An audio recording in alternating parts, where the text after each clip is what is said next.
Hello বন্ধুরা, তোমরা সবাই কেমন আছো? তো আমরা চলে যাচ্ছি আমরা যে ফ্ল্যাট কিনছি সেই জমিটা দেখতে। তো আমি আর আমার ননদের মেয়ে আমরা ৩ জন বাড়ি থেকে যাওয়ার সময় গেছি। ওখানে যাওয়ার পর ওর আব্বু আমাদের সাথে চলে আসছে। সে গোপালগঞ্জেই ছিল। তো হুট করে কেন আমরা গোপালগঞ্জের দিকে যাচ্ছি? তো আমরা যাচ্ছিলাম মূলত আমাদের এই জায়গাটা দেখার জন্য। আরও ১টা ২টা কাজ ছিল, কিন্তু মেইন কারণটা ছিল এটা যে আমরা কোথায় জমি নিছে সেটা একটু দেখতে গেছিলাম। তো দেখো আমাদের এখানে নতুন করে একটা রাস্তা হচ্ছে, বিশ্ব রোড যাকে বলে। এই দেখো আমাদের জমির কাছে আমরা চলে এসেছি। তো এটা খুব সুন্দর একটা জায়গা, একদম মেইন শহর থেকে একটু হাঁটেও চলে এসেছে, 2 মিনিটের হাঁটা রাস্তা। একটু পাশে এর আশেপাশে অনেক ফ্ল্যাট আছে, কিন্তু এই জমিটায় পুরোনো একটা ঘর ছিল। তো এটা ভেঙে ফেলে এখানে বিল্ডিং করা হবে, 8তলা ফাউন্ডেশনের একটা বিল্ডিং হবে। তো আমাদের রেজিস্ট্রির জন্য টাকা দেওয়া হয়ে গেছে, বায়না চুক্তিপত্র। শুধু বলছে যে 1 মাসের ভিতর রেজিস্ট্রি করে দেবে আমাদের জমি। তো এরপর আমরা সবাই মিলে খাওয়া দাওয়া করতে চলে আসছিলাম। তো এখানে ছিল অনেক রকমের মিষ্টি, আমার অনেক পছন্দের মিষ্টি।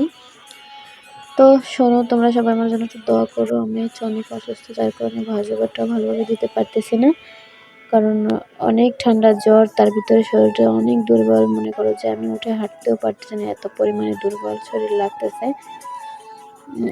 এই ঠান্ডা হয়েছে অনেক দিন যাবৎ, তো এখনও কমেনি, এখনও আছে অনেক পরিমাণে, ভালোই আছে। জ্বর বোঝো না, যার সাথে জ্বরও আছে সাথে।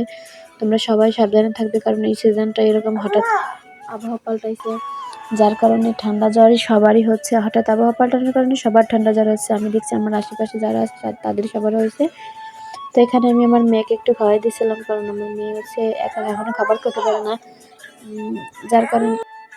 তো এর আগে আমরা আরও 2-1 পদের নাস্তা এনে খেয়েছি, এত ফুটেজ দিনে, কারণ ভিডিওটা এমনিতে অনেক বড় হয়ে গেছে। তো তার কারণে এত ফুটেজ দেইনি এর ভিতরে, যেগুলো শর্টকাটে দেওয়া যায় সেগুলোই দিয়ে দিয়েছি। তো শোনো, তোমরা সবাই সাবধানে থেকো, আমার মতো যেন কেউ অসুস্থ না হয়ে যাও। তাই দেখো, এটা সেই গোপালগঞ্জের ভাইরাল দত্ত মিষ্টি ভাণ্ডার। তো এখান থেকে আমরা আসার সময় মিষ্টি নিয়ে নিয়েছিলাম। তো এর অপোজিটে আমরা দাঁড়িয়েছিলাম যাওয়ার সময়। তখন ওরা বলছে যে নিয়ে এসছে। আসার পরে আমরা আবার একটা মার্কেটে আসছিলাম। ওই যে বলছিলাম যে 10 টাকা 20 টাকা করে 100 টাকার ভিতরে ও কাপড় চোপড় পাওয়া যায়, যাকে সব কিছুর রিজনেবল প্রাইসে পাওয়া যায়। তো এই মেলাটা 1 মাস থাকে। আমরা অনেক কিছু কিনে নিয়েছিলাম। আমি ছিল, আমার ননদের মেয়ে, ওরা সবাই দেখতেছিল। তো সব কিছু দেখতেছি আর কেনাকাটা করতেছি ঘুরে ঘুরে, কারণ এটা তো হুট করে একসাথে না দেখে শুনে কেনা যায় না, যার কারণে সব দোকানগুলো ঘুরতেছিলাম আর কেনাকাটা করতেছিলাম।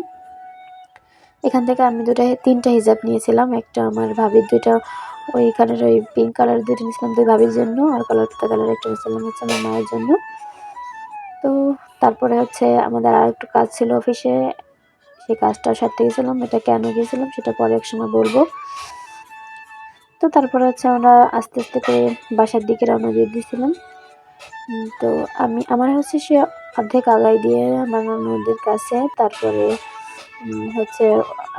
সে চলে গেছিলো তার কাজে, আমার এখানে নামাই দিয়ে দাঁড়াইছিলাম।